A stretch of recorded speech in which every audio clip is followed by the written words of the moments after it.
A tentativa de golpe contra Ibrahim Traoré se insere em um contexto de instabilidade estrutural previsível, típico de ambientes políticos onde a governança está fortemente concentrada. A institucionalidade é frágil e o poder real depende, majoritariamente, de alinhamentos militares e lealdades pessoais. Não se trata de um evento fora da curva, mas sim de um desdobramento lógico de um modelo de gestão do Estado baseado em controle, resposta rápida e centralização decisória, com baixo nível de amortecimento institucional. Desde sua ascensão ao poder, Traoré operou com foco em execução e autoridade, priorizando eficiência operacional no combate a ameaças de segurança e reposicionamento geopolítico do país. Esse direcionamento gerou ganhos táticos relevantes, mas também criou um ambiente interno de pressão contínua, especialmente dentro das Forças Armadas, onde expectativas de reconhecimento, progressão e influência política nem sempre acompanharam o discurso oficial de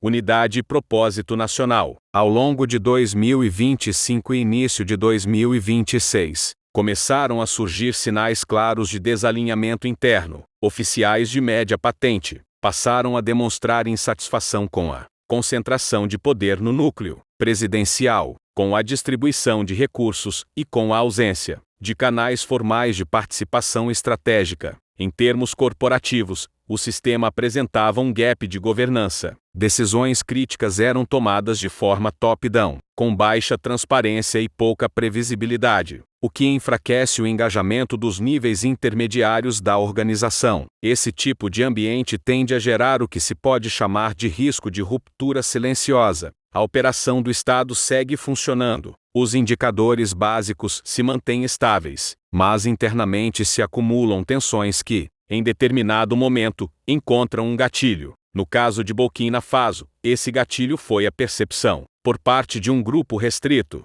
de que havia uma janela de oportunidade para alterar a correlação de forças no topo do poder. A tentativa de golpe foi concebida como uma ação cirúrgica, de curta duração e alta intensidade. A lógica era simples: neutralizar rapidamente figuras-chave do círculo de confiança presidencial, comprometer temporariamente os sistemas de comunicação e comando, e criar um cenário de incerteza suficiente para provocar adesões oportunistas. Não havia, porém, um plano robusto de sustentação política ou social. A aposta estava inteiramente baseada na desorganização inicial do sistema e na velocidade da execução. Esse ponto revela uma falha estratégica central dos conspiradores: a superestimação do efeito surpresa e a subestimação da capacidade de resposta do aparato estatal. O governo Traoré, apesar das fragilidades institucionais, havia investido fortemente em inteligência preventiva e monitoramento interno, justamente por operar em um ambiente de risco elevado. Movimentações atípicas,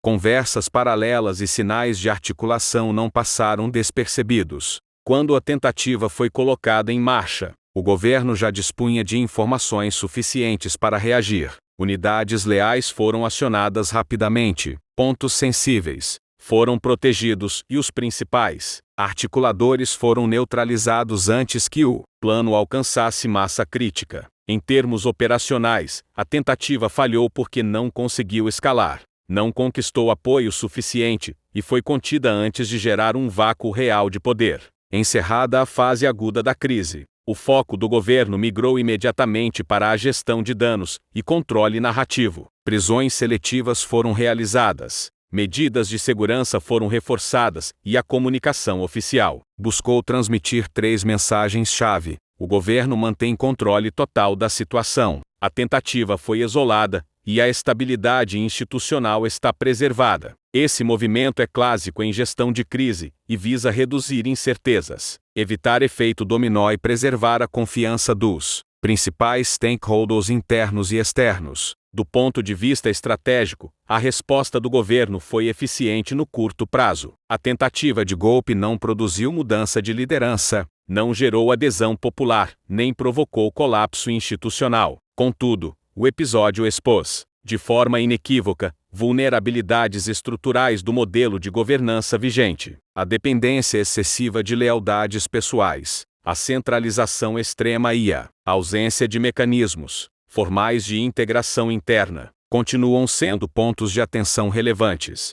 Em uma leitura de médio e longo prazo, a tendência natural após esse tipo de evento é o endurecimento do regime. Mais controle interno, maior vigilância, redução de espaços de dissenso e reforço do núcleo decisório. Embora essas medidas reduzam o risco imediato de novas tentativas, elas também elevam a pressão latente dentro do sistema, criando um ciclo onde a estabilidade de curto prazo é comprada ao custo de maior tensão futura. Em síntese, a tentativa de golpe de 2026 contra Ibrahim Traoré funcionou como um estresse teste institucional. O sistema resistiu, respondeu e manteve o controle, mas deixou claro que opera próximo do limite, enquanto a governança continuar baseada prioritariamente em comando e controle, sem avançar para modelos mais integrados e previsíveis. O risco de novas instabilidades seguirá como uma variável permanente. No radar estratégico de Burkina Faso, a tentativa de golpe contra Ibrahim Traoré em 2026 deve ser interpretada menos como um fracasso pontual de segurança e mais como um indicador estratégico do estado de maturidade do sistema político-militar de Burkina Faso. O episódio evidencia que o governo possui capacidade de resposta, inteligência preventiva e controle operacional suficientes para neutralizar ameaças imediatas, mas também expõe limitações estruturais profundas no modelo de governança adotado. Do ponto de vista executivo, o regime demonstrou resiliência no curto prazo. A contenção rápida, a ausência de adesão em larga escala e o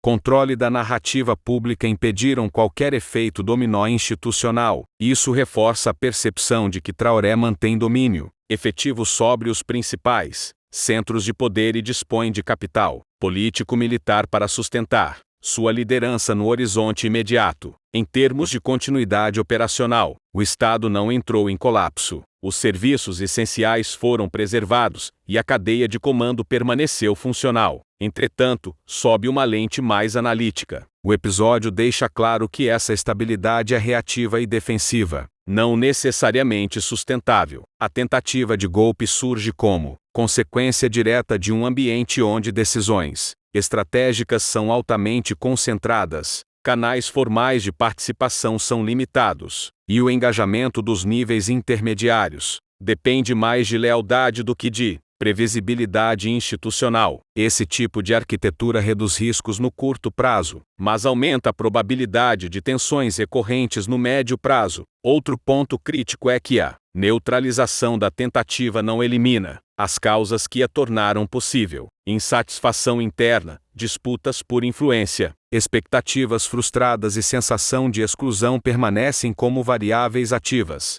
Sem ajustes estruturais, esses fatores tendem a se recombinar, ainda que de formas diferentes, mantendo o risco sistêmico elevado. Em linguagem estratégica, o problema foi contido, mas não necessariamente resolvido. Do ponto de vista geopolítico e regional, o episódio reforça a imagem de Burkina Faso como um estado em processo de consolidação forçada, onde a estabilidade depende fortemente da capacidade de controle interno. Isso pode gerar cautela adicional por parte de parceiros externos, ao mesmo tempo em que fortalece alianças baseadas em segurança e pragmatismo, em detrimento de agendas institucionais de longo prazo. Por fim, a tentativa de golpe de 2026 funciona como um alerta estratégico para o próprio governo Traoré. A manutenção do poder não dependerá apenas de força, vigilância e resposta rápida, mas da capacidade de evoluir o modelo de governança, para reduzir fricções internas e ampliar a coesão organizacional. Caso contrário, o regime pode seguir estável na superfície, mas vulnerável em sua base.